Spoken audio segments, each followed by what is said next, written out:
day 21 of the Johnny Depp Amber Heard trial, and Amber Heard's side has rested their case, which was then followed by a motion to strike the counterclaims. It was eloquently argued, but the judges decided to let the counterclaims go to jury. This was then followed by Johnny Depp's team calling their rebuttal witnesses.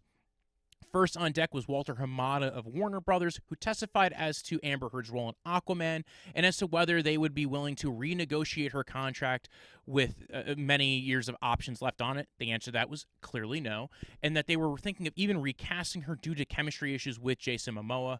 We then had Dr. David Kulber, the hand surgeon who treated Johnny Depp after the Australia incident, and he was there to testify mostly about the finger splint issue and as to whether Johnny Depp would be able to adequately grab or hit somebody in an altercation with the splinted hand.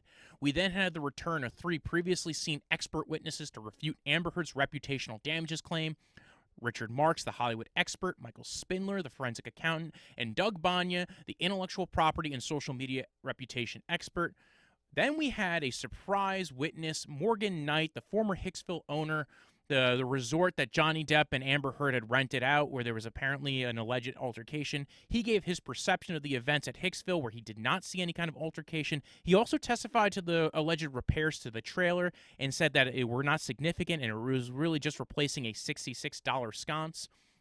We then had Dr. Richard Shaw, a psychiatrist, who was there to rebut David Spiegel, the maybe not so ethical pterodactyl psychiatrist, who he then went over the Goldwater rule and the rules of ethics surrounding not just expert testimony, but diagnosis and how to appropriately testify when you have not met with an individual.